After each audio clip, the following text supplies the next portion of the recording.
First of all, welcome everyone to the book talk hosted by Young India Policy Forum. We are today going to be discussing Making India Great, the promise of a global reluctant power by Dr. Aparna Pandey, and it is published by HarperCollins. Thank you so much, Dr. Pandey, for joining us and for your time. We really appreciate it. Before I introduce Dr.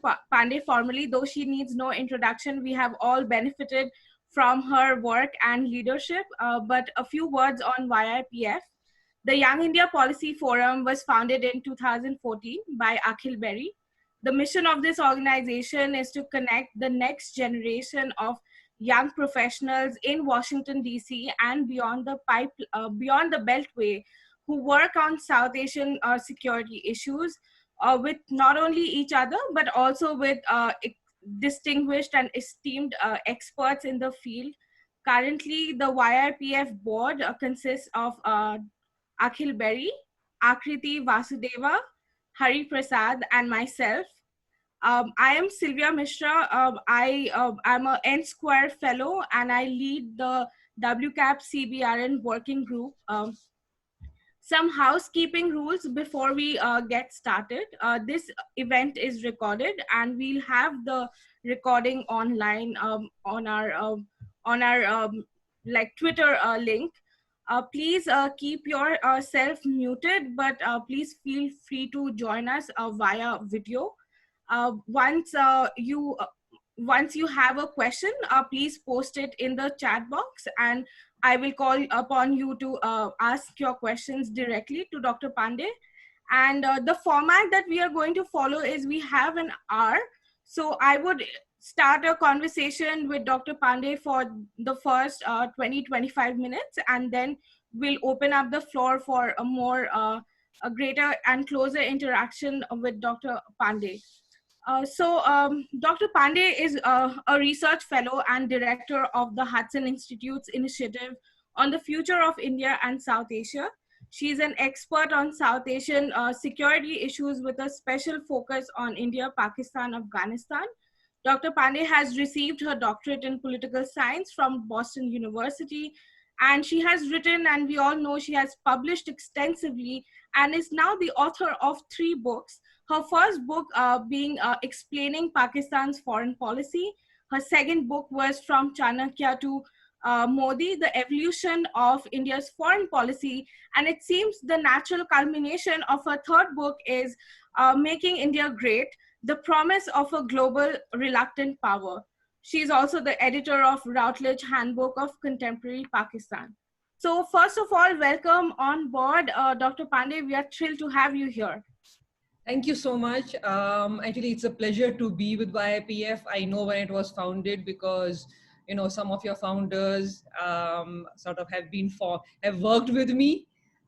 Some of your founders I know because even if they haven't worked with me, I know them for some years now. I don't want to date myself, so I will not say sort of how many years I've known some of you, but it's a pleasure to be on a platform. You're the platform I actually encourage all my in research interns and young people to join, because it's important to network. It's important to be part of a larger community. So it's a pleasure to be with all of you, and I'm looking forward. Thank you. Well, thank you so much, Dr. Pandey, for those kind words. And just as a way of sharing an anecdotal experience, I mentioned at the start that we have all benefited from your scholarship, but also your leadership on several issues. And going back to almost 2015, when I was just starting out in New Delhi, Dr. Pandey was extremely helpful and very generous with her time and guidance towards me, as she has been with most of the folks who has joined here. So once again, thank you so much for your generosity and your leadership. Always I read your book. It is available on US Amazon on Kindle version. And one of the things that really stood out is how it is very lucidly written, and the fact that it is for all readers, and you do not need to have like a very India or South Asia focused expertise to read this. So I thought that was really great. And the fact that you straight on dive to asking the tough questions. India has a sense of exceptionalism.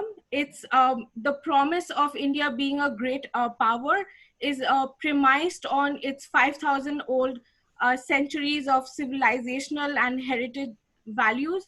However, you ask the tough questions that what really prevents India from becoming or attaining this great power status. So I would really like to know your thoughts about like how the culmination of asking these questions that you delve in your book.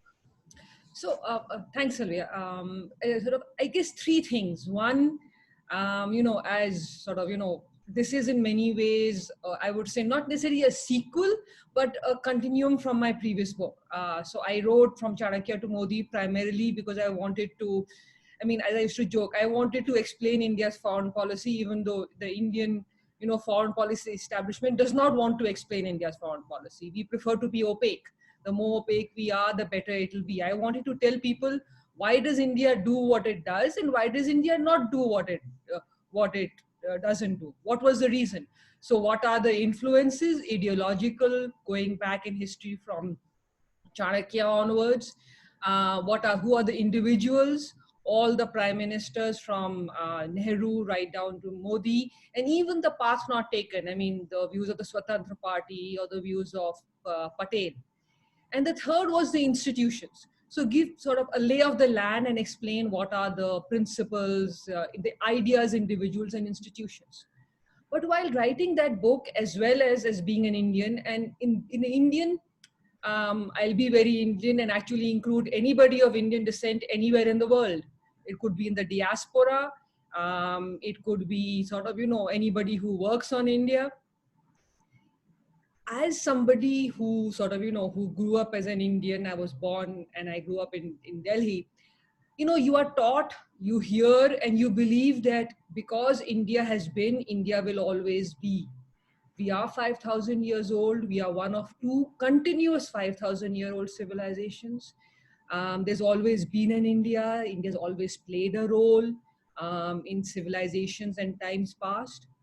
There's also a belief that because we are this old civilization, because we have a large population, because of our, our strategic location, and then, because of the uniqueness of our freedom struggle, with the fact that the world knows about India's non-violent freedom struggle or knows about Gandhi and Nehru, because of non-alignment, there's something unique about us. So our freedom struggle was unique. Our civilization is different. Our soft power is everything from Bollywood to cricket to Indian food. And then sort of, the fact that it's rare for countries around the world to want a peer competitor to rise.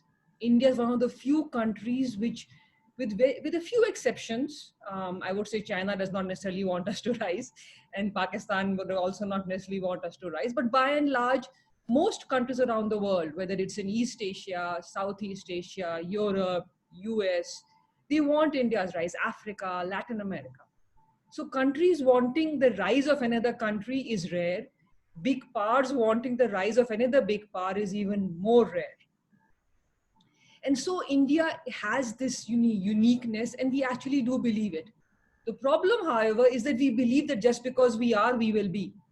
That just because we have always sort of, the world wants us to be a big power, therefore by default, we are already there.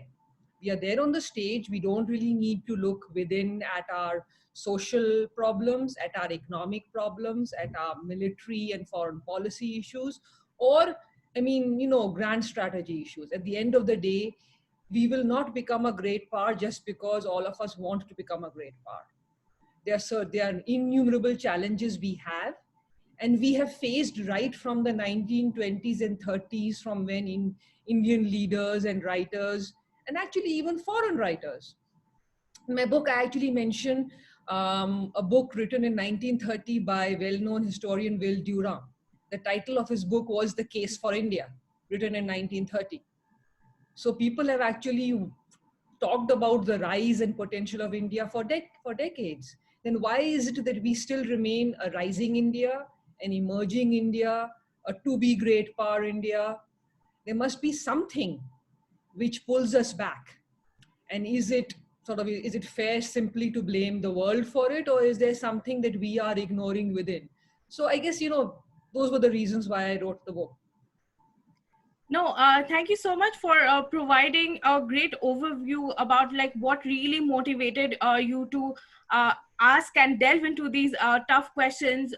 What I realized when you were explaining India's exceptionalism, a thought that kind of runs through the sinews of the book is you advocating Indian strategic community or policymakers to have a shift in attitudes or have some actionable like initiatives that kind of buttresses India's great power status.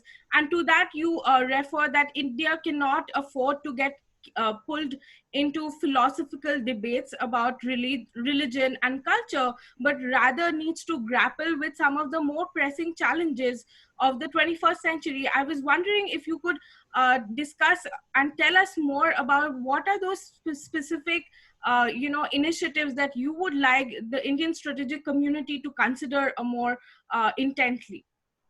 Sure. I'll throw out a few, but I'm sure there are others which many of you have thought about. I mean, one, let's say you want to be a great power. You do need to build an economy, right?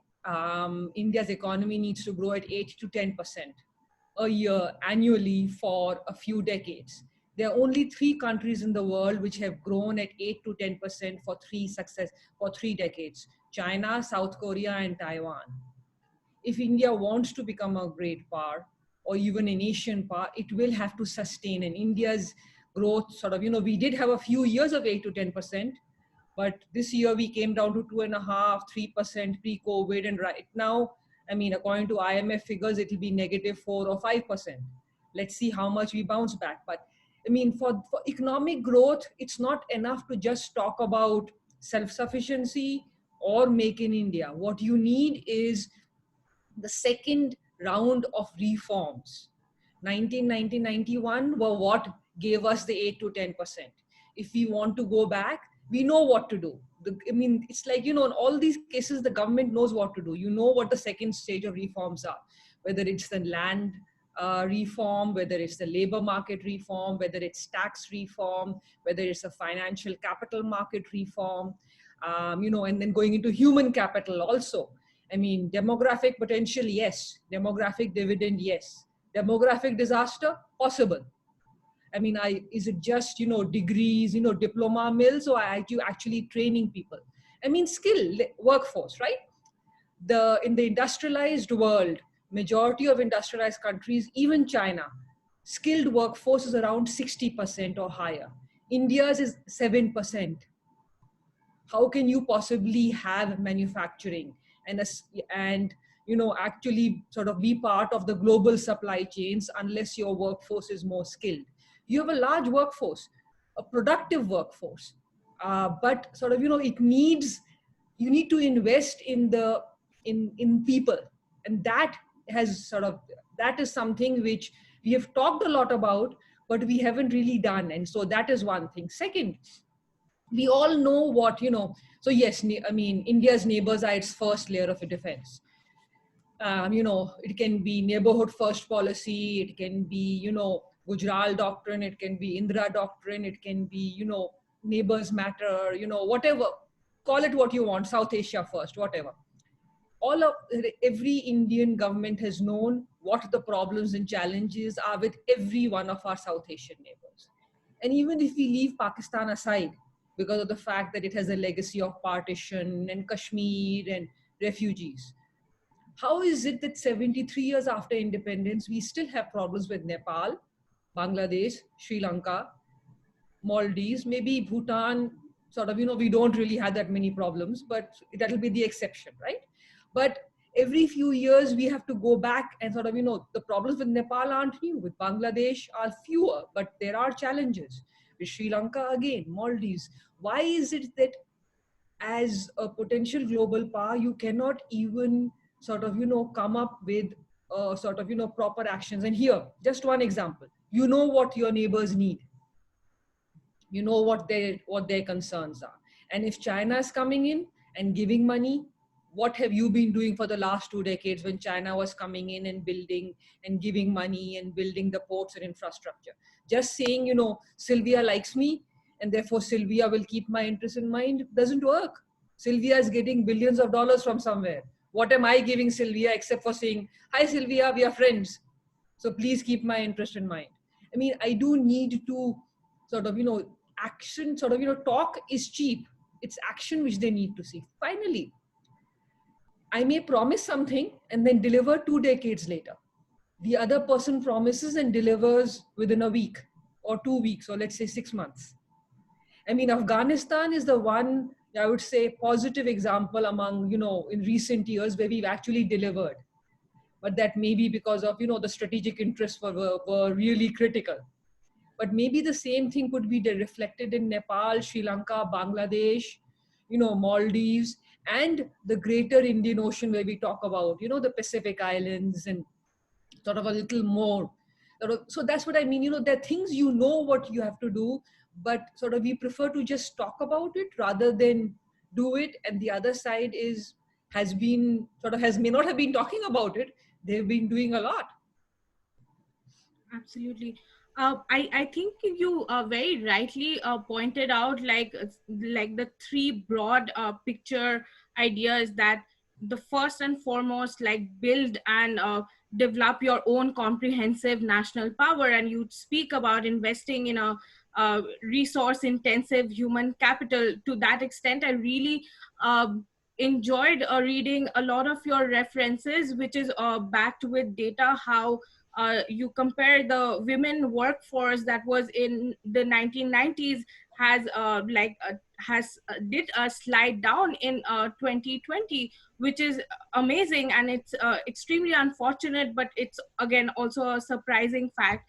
And the fact that you just talked about the neighborhood challenge, and the reason that India always gets pulled down or get bogged down in the affairs of its neighborhood.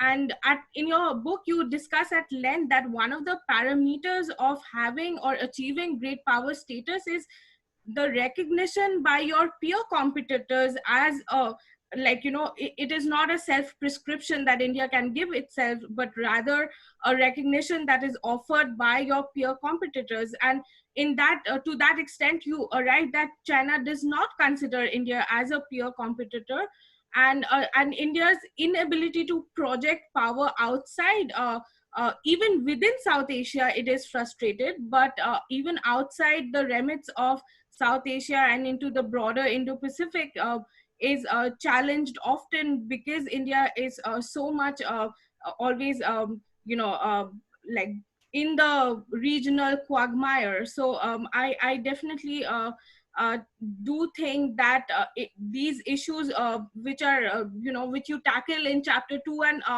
3, like, nicely flows into the foreign policy and geopolitics chapter that you had, and where you offer a very pragmatic and realistic assessment of China.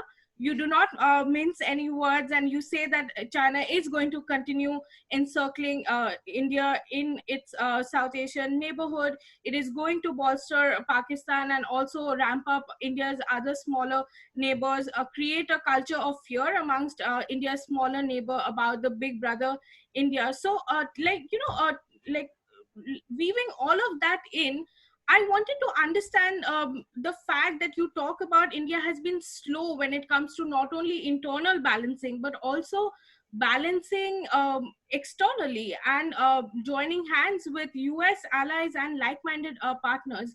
So what it is that you would like to, like Indian policymakers to pay a special attention when it comes to like-minded partners like the United States, because we still do continue hearing things like, oh, India is not going to get into any military alliances, or we will exercise strategic restraint, and all the talks about strategic autonomy. But on the other hand, we do have a China which is sitting on India's borders. So would really appreciate your thoughts on that.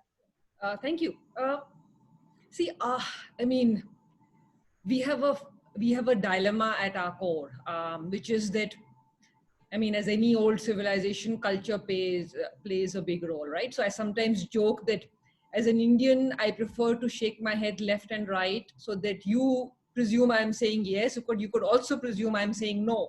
But I don't want to hurt, sort of, this time I'll choose Akriti. I don't want to hurt Akriti's sentiments. So I will not say no, but but I know my limitations, so I don't want to say yes. So India's problem always has been is that one, we like to be liked. I mean, there are many other countries, including the current one we are in, which likes to be liked by everybody. But we don't really want to sort of, offend or hurt anybody. So it's amazing that what we want is, we want to be an American partner, not ally, but we want the world to kind of treat us as an American ally, so that others are fearful of, like China are fearful of what they do on our border, or Pakistan listens when something happens. And yet we want to appear as a country which is making independent decisions based on strategic autonomy. Unfortunately, all three are not possible. I agree that, maybe the world of alliances or military alliances is no longer true and possible. I mean, military alliances were there post Second World War for a reason. They were supported because at that time the world was different. You had two blocks and both sides were willing to invest money in building their allies militarily and economically. So the age when the United States will actually have that much of money to build another country's economy, it doesn't have the money, doesn't have the interest.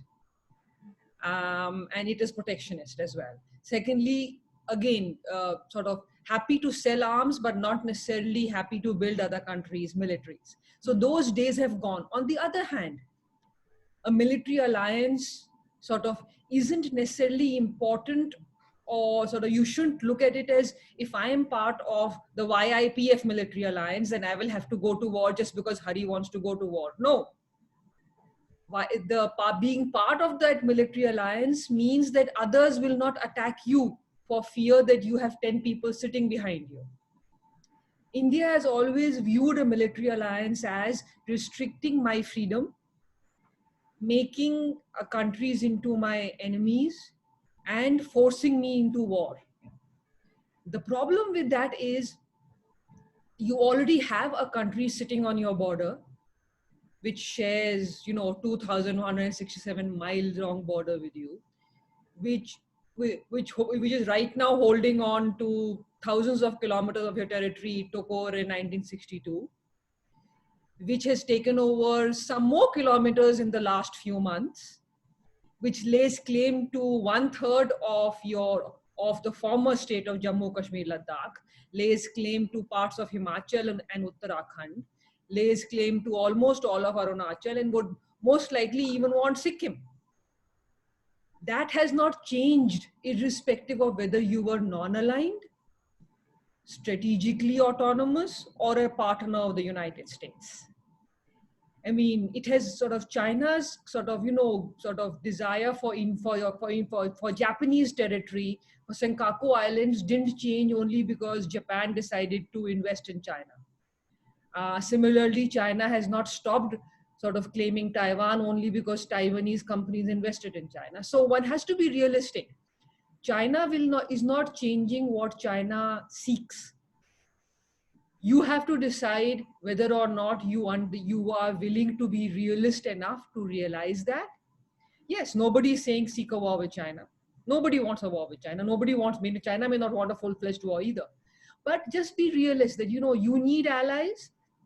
And the only way you can actually sort of, demonstrate that you are a country which China should be wary of is if you have people standing behind you and next to you. And that will only happen if you actually bolster a partnership, alliance, whatever you call it. But you need friends and partners. They do need to know that you are with them. And that is only when they will be with you. So instead of getting into, whether we are part of a security alliance or not part of a security alliance, whether it's restraining our autonomy, look at the reality. Reality is China sits on your border. And that has not changed and that will not change. So, I mean, sort of, we have to decide how we want to counter China. And we will not be able to counter China growing at 2.5%, 3%. We will not be able to counter China with 1.5% of GDP, most of which goes in salaries and pensions. That is not the way to build your military or the way to build your economy or your people. None of them. Or, I mean, finally, or give money and assistance to your neighbors. Mhm. Uh, Absolutely, as in this dissonance or this divergence that is so replete and which is so well evidenced in your book, the dissonance of India's desire to attain great power status vis-a-vis India's lack or a more slackened approach towards attaining those goals, like like not backing it up with hard power commitments is evident in the book, and you also substantiate it with like very clear-eyed policies that India possibly should be pursuing in the next few years. I am tempted to open the floor for questions, and I would like our participants to think of questions, but I actually have saved my favorite question for you for the last. So whilst I ask my question to Dr. Pandey, please, like, in the chat box, either write the question or just raise your hand, and I'll call upon you for the question. So in the last chapter, you provide a very interesting allegory of Alice in Wonderland. You quote unquote Lewis Carroll and say that India, like Alice, is confused about the direction that the foreign policy direction that it needs to embark in the long run, so as to fulfill its desires and willingness to play a more active role in the global sphere. But you again talk about this divergence and dissonance, that India is reluctant to, buttress it with, hard power issues. And you give a lot of example about like India's defense expenditure, then India's role in the United Nations, and the fact that India do want to play a more expanded role in the regional security architecture, but again is shy from like deploying hard power. So at the end of it all, is there a grand strategy? Has there been one? Like you've spoken and also written about the different doctrines, the doctrine and the different doctrines. So, but like going ahead, like as we read as basic principles of international relations, that there are continuities and changes, but broadly there are continuities of a power's foreign policy approach. So going ahead, you see that we continue being on this path, and if so, does it really sit well with India having a grand strategy slash grand design of being a hard like a global power? Well, I could sort of, take what Americans call the cop out and ask Aman to answer it, since he's been working on grand strategy. But I will try and attempt an answer instead. So, I mean, I am one of those who believes that India has not really had a grand strategy. We've had a number of sort of ideas which have influenced us. As Indians, it makes us happy and, culturally proud that we had Chanakya. But sort of, Chanakya wrote around Alexander's invasion, and now we are in, 2020. We've had thinkers. I mean, we have strands, as people refer to, which people believe, sort of, you call Hindutva, Gandhian, liberal, realist. But at the end of the day, grand strategy for every country has to be unique to that country at some level. So for me, grand strategy at the end of the day means, are you marrying your sort of, your desires and your expectations with your capabilities? And how is one going to fit the other? Your grand strategy is supposed to make this fit this. And the problem is that that our desires are huge. They are immense. We want the cake and we want to eat it too. But we are reluctant to do what is required to achieve them in every arena. Sort of, I mean, in sort of, military hard power. Yes, nobody wants, I mean, you don't necessarily have to be trigger happy. You don't necessarily have to go out and, sort of deploy your military at every border and do things like that. But you should have a military which can project power. If you believe that the Indian Ocean region, from the Straits of Malacca to the Gulf of Aden, is your neighborhood, then you should be able to project power more than simply stating that it is your neighborhood, or more than sending HADR missions, or freedom of navigation. There has to be something, you have to back it up by sort of, people need to fear Indian military without you ever having to use Indian military. Just as, on the diplomatic front, yes, you want to be part of UN Security Council, but sort of, if we look back, sort of most of the time you are reluctant to take a stance because you don't want to upset people. At the end of the day, you will upset someone, and you have to learn to live with that. That's how countries, great powers, learn to live with the fact that everyone does not love them, but that they respect them, and that they either fear them or they are sort of respectful, and sort of that is important. Third, I mean, just sort of unless and until you have strong, you build your economic power, you will not be able to achieve any of these goals. So just wishing them will not. So I mean, I think we have a long way to go before we actually sort of achieve our goals. But sort of, even if we start implementing some policies in each area, we may be able to come closer.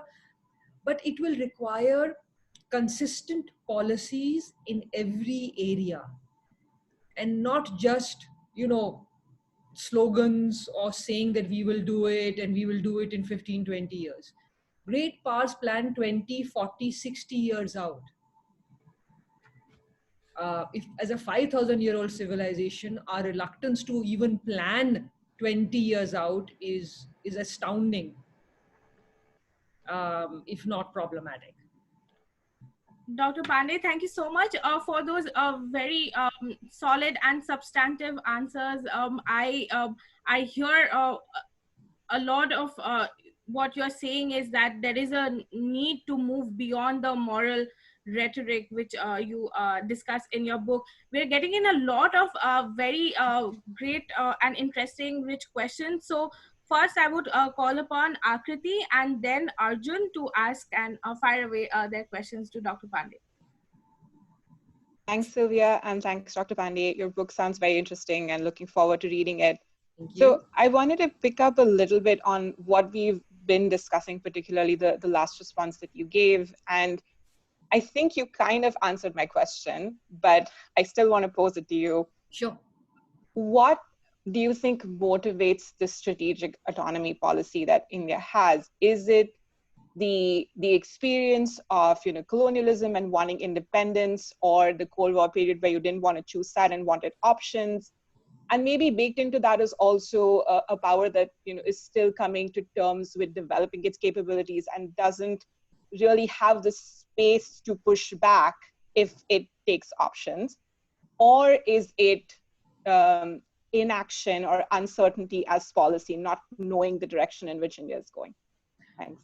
So it's at one level, I would say all of these, but I mean, sort of, but let's say if you're looking at the world today, I mean, I would say part of it is legacy of history, right? As a post-colonial power, I mean, a lot of our policies, economic or foreign policy, can be traced back to the fact that we are still 73 years after independence, we are still reacting to things as a post-colonial power. So during the colonial rule, we could not take our decisions, right? The British took them. The British, it was for the British Indian Empire. London made decisions of what would happen anywhere else. So there is this, that, another country or another sort of,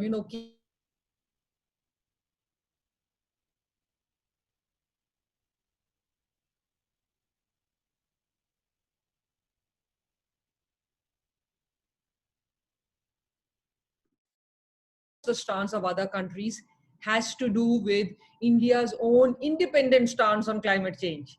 We are not following any other country or siding with any other country, right? So it's sort of, so it forms that post-colonial experience sort of, has a strong sort of impact on our desire to be independent, to take our own decision. Second part is, you see, yes, we don't want to be part of alliances. We don't want to be pulled into anything. You are correct.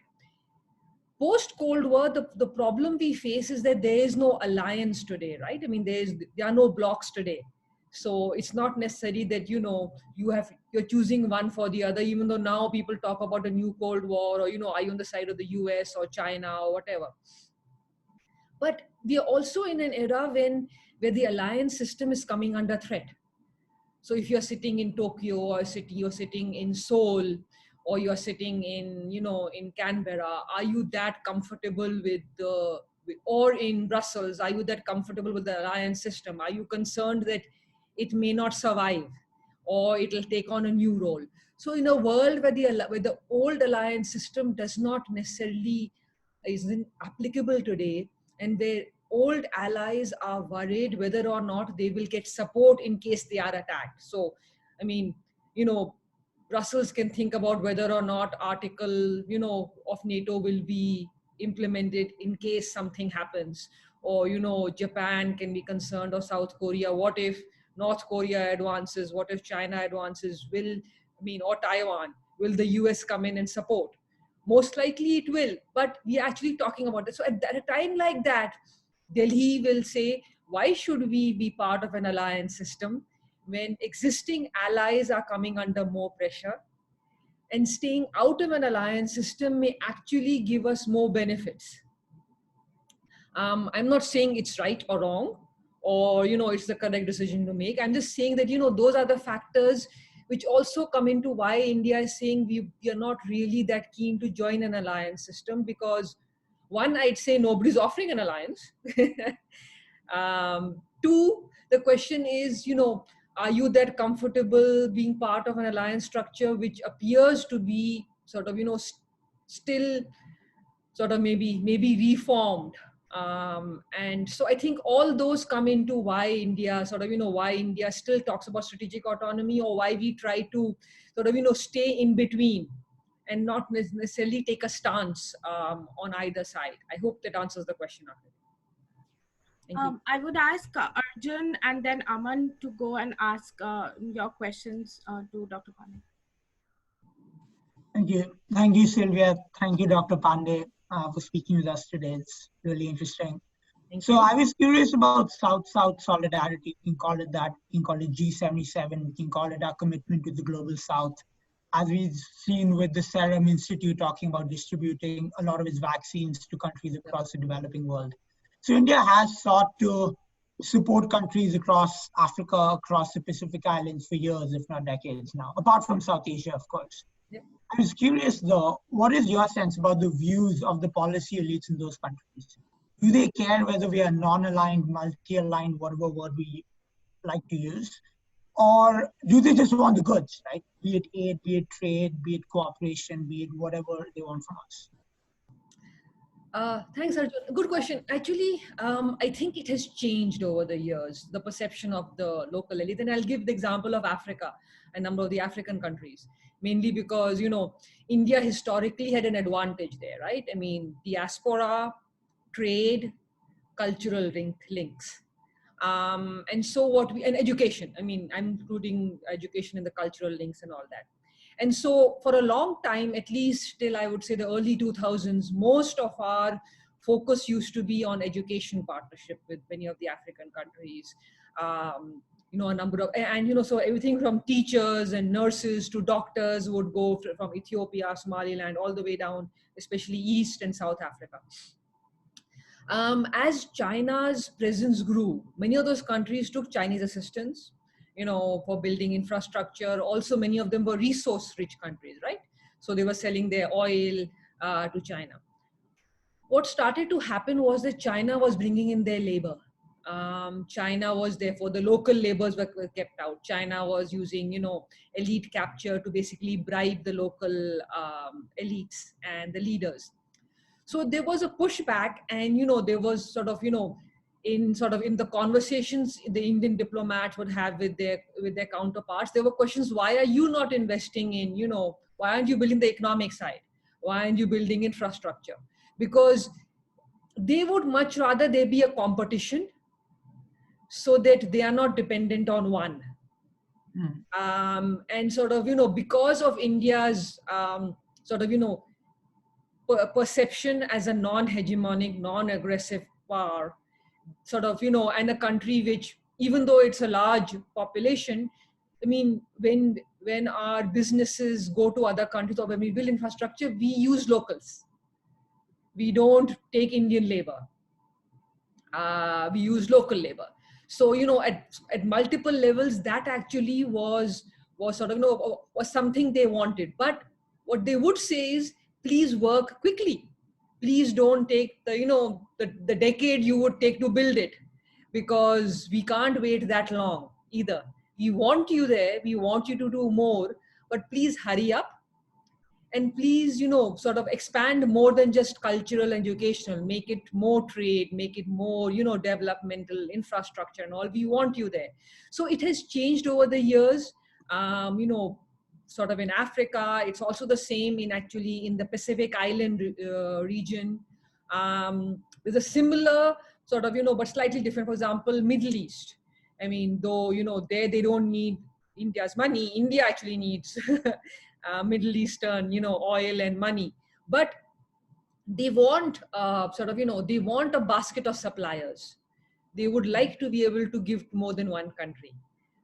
They don't want China being the only country which is purchasing from them. Just as they like a basket of suppliers when it comes to the labor which comes there. It's India from South and Southeast Asia. They don't want to limit it to any one country, though they do try to, sometimes send messages by giving fewer a contract to certain countries for various reasons. But I think it has changed. My worry is that we take too long to sometime for the bureaucratic process on the Indian side to happen. So I just hope they do a faster job on that. But I mean, we can't compete with China dollar for dollar. We can, however, compete with China on the soft power and on the on building infrastructure, because we do have experience and expertise in it. Our only problem is we take too long. I hope that answers your question, Arjun. Thank you. Dr. Pandey, since we are getting in a lot of interesting questions, and I would really like everyone to get a chance to ask their questions. So why not let's club Aman and Hari's question together, and maybe then you can respond to them, and then we can go for the last round, because then we are almost closing up to an hour. Okay. Aman.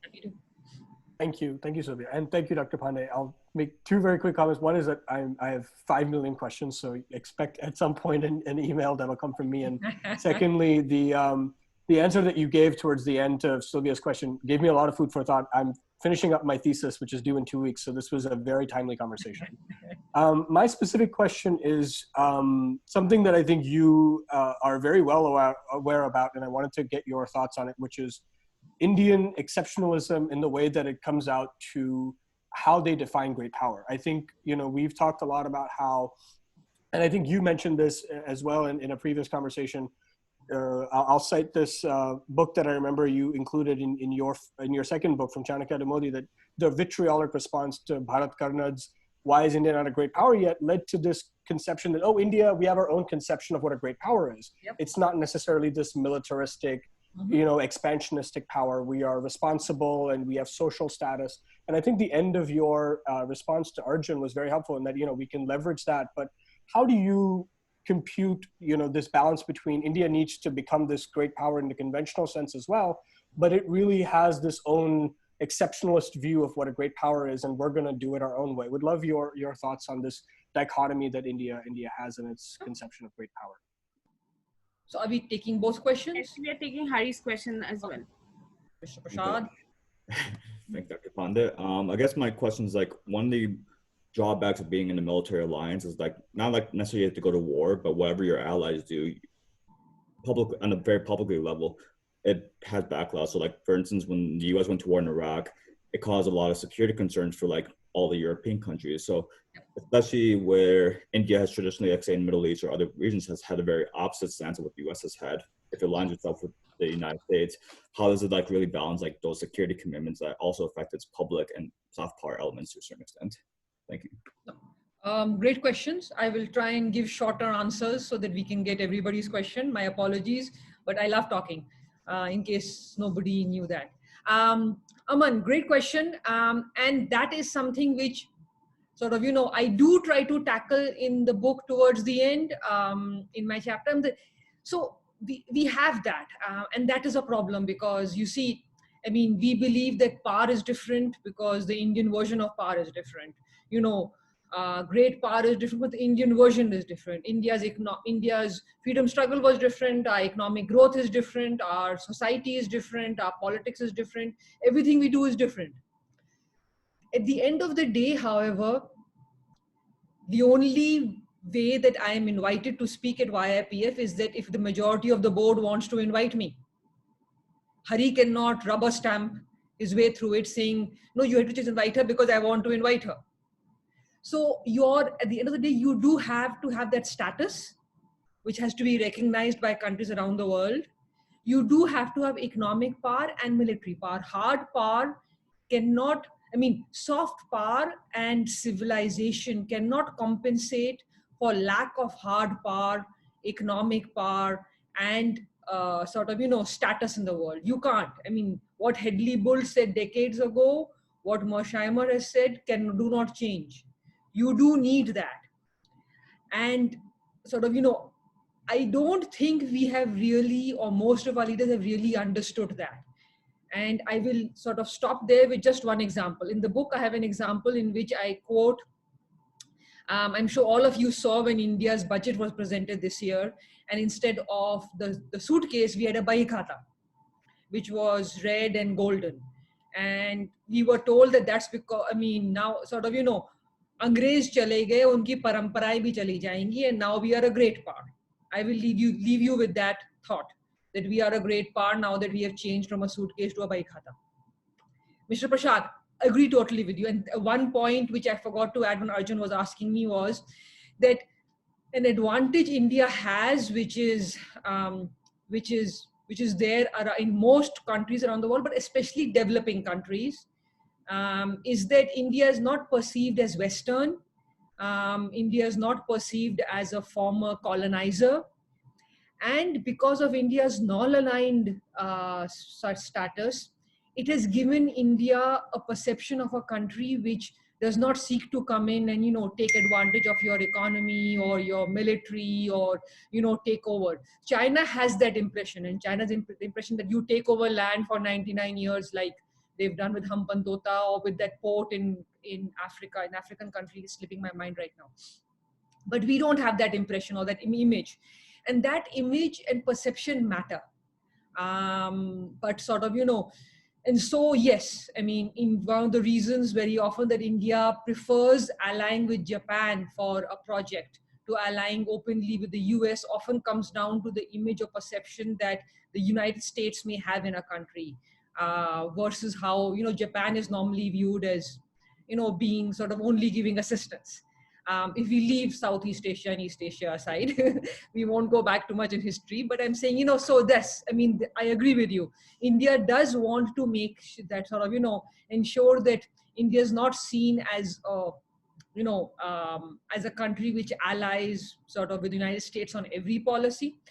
But it's a difficult balancing game then, right? Because at the end of the day, you do need technical assistance, economic assistance, which comes from US allies and Japan.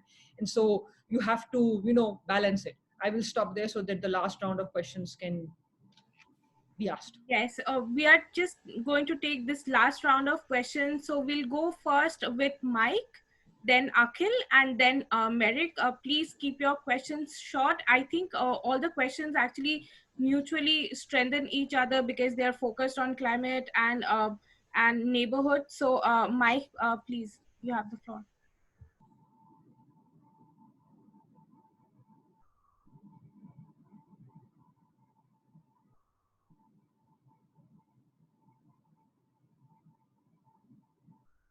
Mike, you are muted. You muted.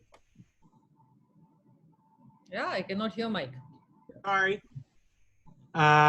Doctor, thank you for your time. I was wondering if you could discuss how climate change will impact India's trajectory to becoming a great power. And then I was just thinking, maybe if you could link that back to potential infrastructure projects, as you were discussing, maybe India could do, but do it faster. But could they do it faster and also do it to a higher environmental standard than everyone else? I remember a few years ago, India had the largest solar power production plant in the world. I don't know if that's still true, but maybe that could come into play. Thank you. Akhil? Mr. Berry? Yep. So actually just building off of that, that's a good segue into my question. When you talked about kind of India's historical ties and civilizational ties, that doesn't matter as much when another country can kind of come in and offer $1 billion. But as we've kind of seen lately, domestic politics have also impacted India's relationships with the neighborhood. Could you kind of weigh both of those, like which has kind of been more responsible recently for kind of the deterioration in India's relations in its neighborhood? Merrick, do you want to also ask your questions to Dr. Pandey? Sure. So my question is, how can the Quad be boosted to benefit Japan, Australia, India, and the US? Okay. Thank you very much. Great questions. I will actually start with Merit because I'll go Merit, Mike, and then Akhil, but Akhil has asked the toughest question, which will also land me in lots of trouble, just as my book will most likely. So Merit, your question, I mean, see, Quad's advantage is that, you know, it's not it's open and fuzzy enough to include more countries. And since it's not, I mean, it's still not a security or military alliance per se, you know, India doesn't have any problems with it. You can add, I mean, I think its advantage would be if India actually used it to its full potential, which would be not just military exercises and freedom of navigation. I have no problems with those, but you know, you need to build, you know, deeper military to military ties between all four countries, institutional, which outlast individuals. Second, intelligence cooperation. You know, sort of Quad is located such that if something is happening in East China Sea, the Japanese Navy and Japan can let the Indian Navy know in East Indian Ocean. They should be able to, you know, interact with ASEAN, interact with Australia and India, so that it's actually comprehensive. Each one of the four countries should actually be able to be part of that diamond, you know, sort of counterterrorism cooperation, military cooperation, intelligence cooperation, you know, actually also move to the economic side and take off some of the Indo-Pacific connectivity projects. Don't limit it to just, you know, meetings, you know, of a talk shop or just exercises which you do. There's an advantage you have. My only concern there would be that India's problem always is, and since we are talking, I'm talking to a forum, you will understand it. YIPF gives you an advantage which you as individuals don't have, which is networking and being part of an institution. But if you have never been part of an institution and you've never had allies and partners, you don't really know the advantages of an organization. So India is a country which has not been part of such organizations, right? So it takes it time, but I hope it does it. Second, Mike, climate change and infrastructure.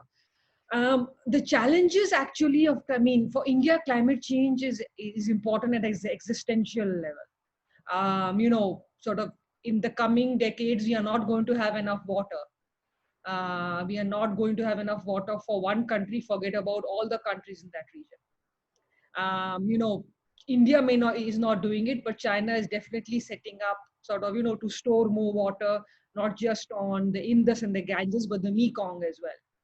So India's challenges on climate change will be that if you, as it is, if you cannot feed people and you don't have enough water for your hydroelectricity, how are you going to provide the energy and water to your citizens 10 or 20 years from now? And will it actually lead to more conflict? India has tensions with its neighbors on water.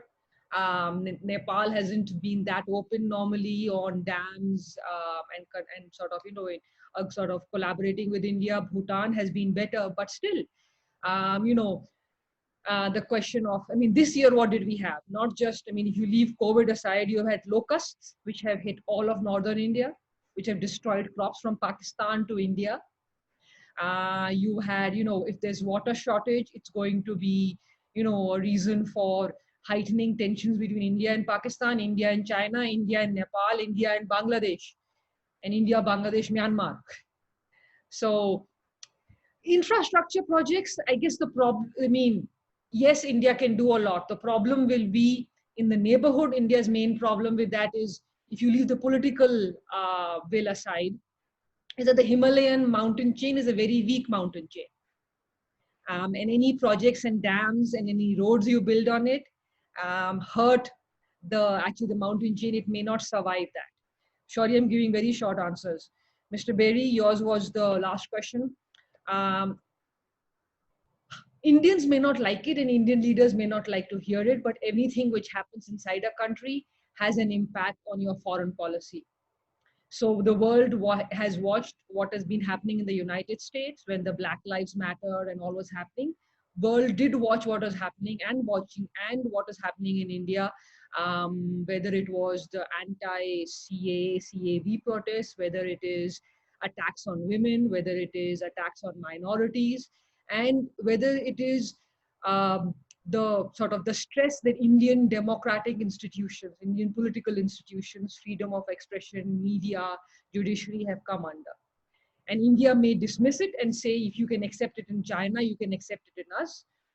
The counter would be that you are not China. You are supposed to be the counter to China. You are a democratic country. You are a country whose constitution promises that it is secular, it is democratic, and it will abide by what is written in the constitution. And for that, your neighbors are watching what is happening. And if you push back illegal immigrants and say they need to go back to Bangladesh or to Nepal, or that you will only allow refugees of a certain religion to come from Afghanistan, Pakistan, and Bangladesh, then countries will say you have no right to say the same thing to us.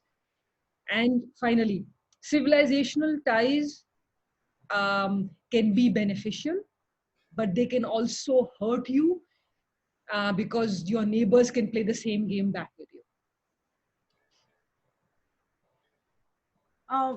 Well, I think we have almost come to the close of our event.